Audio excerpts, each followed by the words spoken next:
Union mutual fund की नई scheme जो लॉन्च हुई है अभी, उसका नाम है मल्टी एसेट एलोकेशन फंड। ये एनएफओ जो है वो 3 सितंबर तक खुला है। नाम से साफ है कि ये स्कीम अलग अलग एसेट यानी मल्टीपल एसेट क्लास में निवेश को आपके लिए डिवाइड करेगी ताकि निवेशकों को एक डाइवर्सिफाइड एक्सपोजर मिल सके। सो 65 से 80% जो है वो इक्विटी और इक्विटी रिलेटेड इंस्ट्रूमेंट में इसका निवेश होगा, 10 से 25% डेट और मनी मार्केट में, और 10 से 25% गोल्ड और सिल्वर ईटीएफ्स में। छोटा सा हिस्सा रीट और इन्वेट्स में भी होगा।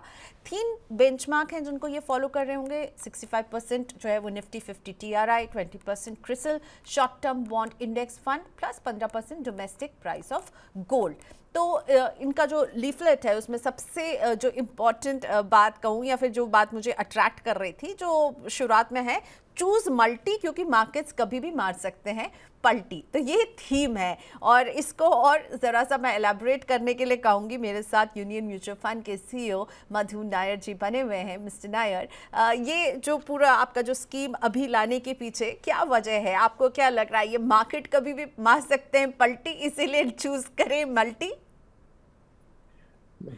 Thank you Priyanka for that, but ऐसा नहीं है। ये जो मार्केट कभी भी मार सकता है पलटी, ये हर एक एसेट क्लास के लिए हमने कहा है। ऐसा नहीं है कि इक्विटी मार्केट के बारे में कह रहा है, ये तो गोल्ड में भी हो सकता है, ये तो फिक्स्ड इनकम में भी हो सकता है। बट उससे पहला मैं ये कहूंगा कि whenever we launch a fund, we are a very very focused investment led fund house. So rather than क्या मार्केट में चल रहा है and क्या फ्लेवर है मार्केट का, हम लोग सोचते हैं कि इन्वेस्टमेंट टीम से जब सजेशन आए कि नहीं, ये अगले 10-15 साल के लिए this is going to create a very happy experience, investing experience for customers, that is the reason why when we come out with new products. And आज की तारीख में आप देखोगे तो आपने पूछा, ये नियर टर्म वैल्यूएशन थोड़ा सा हमको ये लग रहा है from an equity market perspective महंगा लग रहा है। और कोई एसेट एलोकेशन का बात भी नहीं कर रहा है। एंड ये हमेशा होता है, एसेट क्लासेस जो होता है वो हर एक साइकिल में अलग अलग तरीके से चलता है। कोई कभी एक एसेट क्लास चलता है, कोई दूसरा एसेट क्लास चलता है। अब पिछले 15 साल ही देखिए, 15 साल में अगर हर साल को आप ब्रेकअप कीजिए और जो मेन एसेट क्लासेस है, इक्विटी, फिक्स्ड इनकम और डेट एसेट क्लास को अलग अलग से देखिए और हर साल में देखिए, तो आपने देखा होगा कि 15 सालों में इक्विटी ने सारे एसेट क्लासेस को बीट किया है, 7 साल गोल्ड ने सारे एसेट क्लासेस को बीट किया, और 2 साल फिक्स्ड इनकम सारे एसेट क्लासेस को बीट किया। तो इससे ये साफ है, और ये हिस्ट्री आप देखिए कि हर अलग अलग साइकिल में, हर एक साइकिल में एसेट क्लास अलग अलग चलती है। तो इसके लिए एक डाइवर्सिफिकेशन होना बहुत जरूरी है, ताकि अगर कोई एसेट क्लास में कुछ उतार चढ़ाव आए तो दूसरा एसेट क्लास उसको बचा के रखे। तो ये मेन रीजन है ये फंड लॉन्च करने का। ये फंड जो है वो हर एक का पोर्टफोलियो में स्टार्टिंग पॉइंट होना चाहिए, और ये हमेशा होते रहा है। आप अगर 10 इयर्स, 20 इयर्स, 50 इयर्स बैक भी अगर ट्रेडिशनल इन्वेस्टिंग देखोगे तो म्यूचुअल फंड जब नहीं थे तभी भी लोग अलग से एफडी में इन्वेस्ट करते थे, या फिक्स्ड इनकम में इन्वेस्ट करते थे, रियल एस्टेट में अलग से इन्वेस्ट करते थे, गोल्ड में अलग से इन्वेस्ट करते थे, और जब इक्विटी मार्केट आए तो इक्विटी मार्केट में भी अलग से इन्वेस्ट करते थे, और म्यूचुअल फंड आया तो म्यूचुअल फंड में भी अलग से इन्वेस्ट करते थे। बट ये एक ऐसा फंड है जो म्यूचुअल फंड के कॉन्सेप्ट में सारे वन स्टॉप सोल्यूशन जो बोलते एक साथ मिलके सारे एसेट क्लासेस का एक्सपोजर देते, और वो भी इक्विटी टैक्सेशन के साथ। सो बहुत और अब अगर देखोगे टैक्स रिजिम देखोगे तो आज के तारीख में equity as an asset class has the lowest taxation comparatively. आप बाकी सारे एसेट क्लास थोड़ा और ज्यादा टैक्स लेते हैं। सो आपको सारे एसेट क्लास एक साथ मिल रहा है, और उसके साथ इक्विटी टैक्सेशन भी मिल रहा है, और प्रोफेशनल एडवाइस के अंडर है कि कहां से कहां एसेट क्लास में जाएंगे। सो ये एक बहुत कंपेलिंग प्रपोजिशन है। बट उससे ज्यादा I think asset allocation is the most underrated investment strategy at this point of time. So we want to nudge people towards go back to basics and don't get carried away by only one asset class. इसको अलग अलग asset class में बिल्कुल। और diversify. अभी बाजार ने जिस तरह से हाइज बनाते हैं तो सभी लोगों का ध्यान इक्विटी पे जाता है, सब लोग इक्विटी के बारे में सोच रहे हैं, पर यूनियन म्यूचुअल फंड कह रहा है कि आपको सारे ही एसेट्स होने चाहिए आपके पोर्टफोलियो में, और इसीलिए ये मल्टी एसेट एलोकेटर स्कीम जो आप लेकर आए हैं। तो एक तरह से what multi asset allocator is doing for me कि वो मुझे इक्विटी का भी फ्लेवर दे रहा है, वो मुझे डेट का भी फ्लेवर दे रहा है, वो मुझे कमोडिटी का भी फ्लेवर दे रहा है।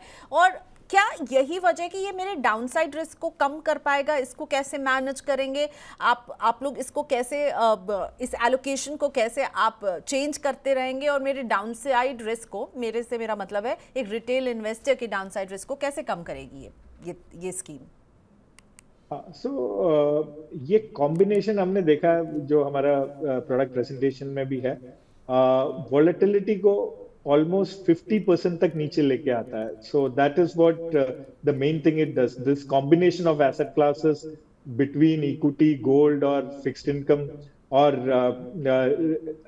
रीट्स और इन्वेस्ट, जब हम इन्वेस्ट करेंगे तो ये वॉलेटिलिटी को ऑलमोस्ट 50% नीचे लेके आता है। एंड सबसे बड़ी बात है कि जो एसेट क्लासेस का बिहेवियर आप देखिए, मिक्स करने के टाइम पे एसेट क्लासेस को ऐसे मिक्स करना चाहिए जिसका कोरिलेशन बहुत लो हो या नेगेटिव, ताकि ये एक एसेट क्लास जब चलती रहेंगी तो दूसरा थोड़ा सा म्यूटेड रहेगा, but then when this asset class falters a little bit, the other asset class moves in. So that is called as negative correlation or low correlation. तो इक्विटी और गोल्ड हमेशा नेगेटिव कोरिलेशन रहा है। Equity gold हमेशा, जब equity market most of the times except पिछले 1-2 साल में, मोस्ट ऑफ द टाइम्स ये ऐसा देखा गया है कि थोड़ा सा इक्विटी मार्केट नहीं चलता है तो गोल्ड चलने लगता है। तो and fixed income also has a very low correlation. So इसको जब कंबाइन कर देते हो तो the best part is it actually lowers the volatility as well as gives a balance to the entire portfolio.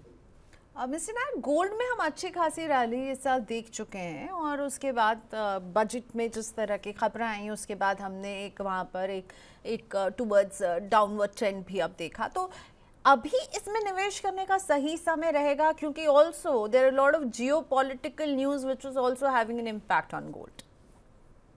देखिए, मैं वापस यही कहूंगा कि पोर्टफोलियो में जब भी हर समय एक एसेट क्लास नहीं चलेगा। सो समय समय पर from various points of time different asset classes will do well in different points of time. ये हमने 50 इयर्स 100 इयर्स हिस्ट्री आप उठा के देखिए, ये दिख जाता है।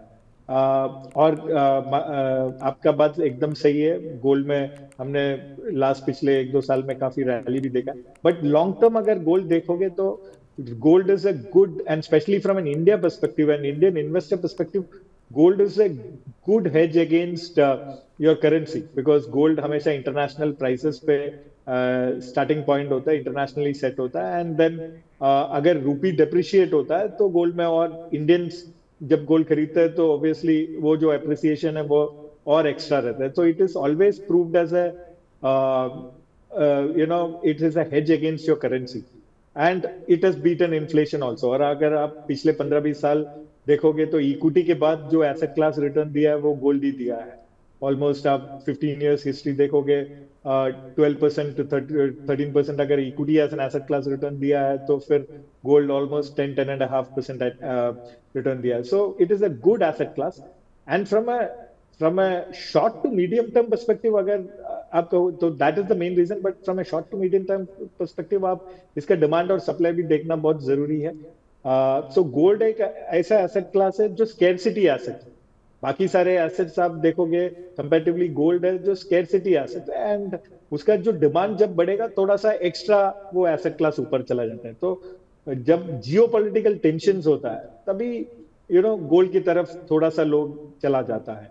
And when you would have seen in the last few months and probably a year or year and a half, you have seen central banks अपने reserves में gold ज्यादा buy कर रहे हैं, and काफी bilateral trades हो रहे हैं जिसमें gold में settlement हो सकता है। So there are extra demand drivers which have come into gold. So that is the reason why we are saying, from a short to medium perspective also gold अच्छा लग रहा है। And data की तरफ आप देखोगे जब भी फेड इंटरेस्ट रेट नीचे कर देता है तो there is a movement from dollar to gold.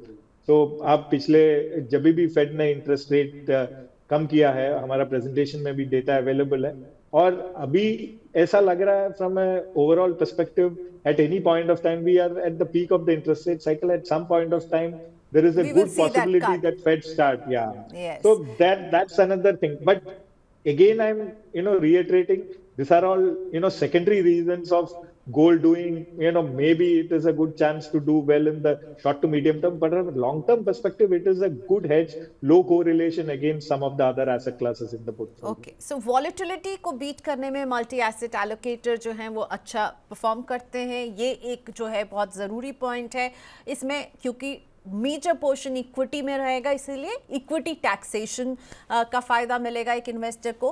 वैसे मिस्टर नायर, मीडियम टर्म में हम बाज़ार में देख रहे हैं तो वॉलेटाइल है, नेगेटिव जोन में भी रह रहे हैं और रह सकते हैं, तो ऐसे समय में एक मल्टी एसेट एलोकेशन स्कीम में आप इक्विटी में क्या अप्रोच रखने वाले हैं, क्योंकि एक बिगर पोर्शन जो है वो इक्विटी में रहने वाला है इस स्कीम में? तो आपकी बात सही है। From an overall scheme perspective 65 to 80% equity और इक्विटी रिलेटेड इंस्ट्रूमेंट्स में है। इसका ये मतलब है पूरा नेट इक्विटी जो एक्सपोजर है हम नीचे कर सकते हैं और आर्बिट्राज में भी रख सकते हैं, और 65% टोटल बना के रख सकते हैं ताकि टैक्सेशन एडवांटेज मिले। तो आज की तारीख में when we start this NFO, जब भी हमारा एनएफओ खत्म होगा 3rd सितंबर के बाद, what would be our investment strategy at this point of time, we will, so इसका जो है हम नेट इक्विटी जो एक्सपोजर है 50 to 70% का अंदर रखने की कोशिश करेंगे।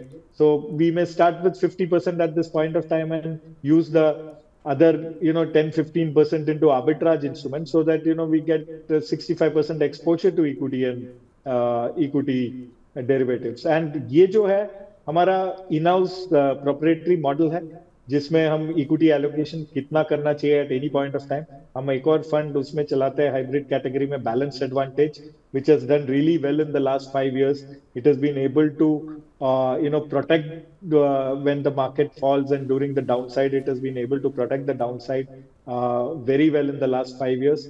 And the same model which works on valuations and momentum of the market, we look at both the factors, and we will allocate money into net equity we decide what kind of net equity exposure we will take it, and at this point of time we may start with the 50% net equity kind of exposure in the fund. So 50 to 70 जिसमें equity plus arbitrage जो है आप कह रहे हैं कि रहेगा। अब finally I want to know कि किस तरह के इन्वेस्टर्स को मल्टी एसेट एलोकेटर को अपने पोर्टफोलियो में शामिल करना चाहिए। अगर एक डाइवर्सिफाइड पोर्टफोलियो ऑलरेडी है उनको तब भी आप कहेंगे, या फिर न्यू इन्वेस्टर्स के लिए ज़्यादा अच्छा है? और कोई अगर निवेश करता है मल्टी एसेट एलोकेटर स्कीम में तो क्या टाइम होराइजन जो है उसको उतने समय के लिए निवेश करना चाहिए? तो ये मैं इजीली एंड सेफली कह सकता हूं कि ये एक फंड है जो हर एक इन्वेस्टर का पोर्टफोलियो में होना बहुत जरूरी है। ये एक्चुअली स्टार्टिंग पॉइंट है, आपको हर एक एसेट क्लास में पूरा का पूरा एक्सपोजर मिल रहा है। सो एंड वो भी एक सिंगल वन स्टॉप सोल्यूशन से। सो नया इन्वेस्टर हो या एग्जिस्टिंग इन्वेस्टर हो, they should have multi asset allocation funds in their portfolio for sure. इसके वजह से आप ग्लोबली अगर देखोगे तो म्यूचुअल फंड्स एंड कैटेगरीज देखोगे, multi asset as a category is one of the largest categories. और इंडिया में आपने कहा 65 लाख करोड़ एंड 1 लाख करोड़ के आसपास मल्टी एसेट है। बहुत बड़ी और अच्छी संभावना है कि ये category one of the largest categories बन जाए। और इसमें सबसे बड़ी बात ये है कि volatility कम रहेगा compared to lot of other 100% equity oriented schemes, and superior risk adjusted returns ये दे सकता है। almost मैं ये नहीं कहूंगा कि ये पूरा equity scheme जैसा रिटर्न देगा, but it has a potential to almost be there because of the equity exposure, but at almost a 50% downside protection, so in terms of volatility. So it is from a superior risk adjusted perspective and a smoother journey, क्योंकि ज्यादातर इन्वेस्टरों को volatility पसंद नहीं है and उस uncertainty पसंद नहीं है। सो when the journey becomes smoother, the probability of investors staying for long term is very, very high, and that will actually fulfill their entire this journey and the thing which I was talking about, the next 10-15 years intergenerational wealth creation. So ये मेरे हिसाब से ये हर एक investor का portfolio में होना बहुत जरूरी है। Okay, alright. सो ये है multi asset allocation fund union mutual fund का, जो 3 सितंबर तक इसका एनएफओ है, और उसके बाद ये 5 वर्किंग डे के बाद रीओपन भी होगा। 1,000 रुपये के मिनिमम निवेश से यहाँ पर आप जो है निवेश शुरू कर पाएंगे, और जैसा कि मिस्टर नायर कह रहे थे, ये सबके पोर्टफोलियो में एक स्टेबिलिटी लाएगा, वॉलेटिलिटी को लड़ने में आपके काम आएगा।